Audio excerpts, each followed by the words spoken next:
नमस्कार दोस्तों, स्वागत है आपका समृद्धि फाइनेंस चैनल पर।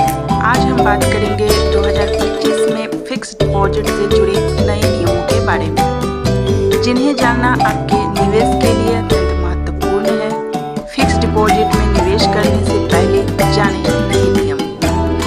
सबसे पहला है प्रीमेच्योर विथड्रॉल के नए प्रावधान। 2025 में भारतीय रिजर्व बैंक ने एफडी के समय से पहले निकासी के नियमों में बदलाव किए हैं। 10,000 तक के जमा के लिए डिपॉजिटर्स 3 महीने के भीतर पूर्ण राशि निकाल सकते हैं, लेकिन इस पर कोई ब्याज नहीं मिलेगा। 10,000 से अधिक के जमा के लिए डिपॉजिटर्स 3 महीने के भीतर 50% राशि तक निकाल सकते हैं, लेकिन इस पर कोई ब्याज नहीं मिलेगा। चिकित्सा आपात स्थिति में, गंभीर बीमारी की स्थिति में डिपॉजिटर्स 3 महीने के भीतर मूल राशि निकाल सकते हैं बिना किसी ब्याज दर के। ब्याज दरों में परिवर्तन। वर्तमान में विभिन्न बैंकों में एफडी पर ब्याज दरें बदल सकती हैं। उदाहरण के लिए HDFC बैंक और ICICI बैंक की नवीनतम ब्याज दरें उनके आधिकारिक वेबसाइट पर उपलब्ध है। निवेश से पहले विभिन्न बैंकों की ब्याज दरों की तुलना करना महत्वपूर्ण है। टैक्स डिडक्शन एट सोर्स में बदलाव। 1 अप्रैल 2025 से एफडी पर ब्याज आय के लिए TDS की सीमा बढ़ा दी गई है।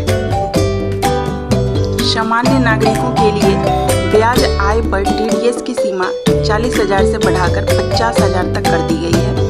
वरिष्ठ नागरिकों के लिए यह सीमा 50,000 से बढ़ाकर 1 लाख कर दी गई है। यदि आपकी ब्याज आय इन सीमाओं से कम है तो बैंक TDS नहीं कटेगा। हालांकि कुल आय के आधार पर आपको अपनी आयकर देनदारी का निर्धारण करना होगा। वरिष्ठ नागरिकों के लिए विशेष लाभ। वरिष्ठ नागरिकों को अब एफडी पर अधिकतम 1 लाख तक की ब्याज आय पर TDS में छूट मिलती है, जो पहले 50,000 थी। अन्य महत्वपूर्ण बदलाव।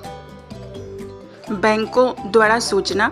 बैंक अब एफडी की परिपक्वता से कम 14 दिन पहले डिपॉजिटर्स को सूचित करने के लिए बाध्य हैं, जिससे निवेशक अपनी योजनाओं को समय पर समायोजित कर सके। NBFC और हाउसिंग फाइनेंस कंपनियों के लिए नए नियम।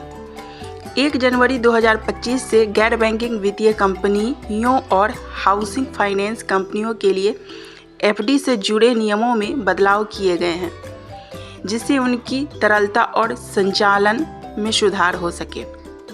2025 में फिक्स डिपॉजिट से जुड़े ये नियम निवेशकों के लिए महत्वपूर्ण हैं। निवेश करने से पहले इन परिवर्तनों को समझना और अपने वित्तीय लक्ष्यों के अनुसार निर्णय लेना आवश्यक है।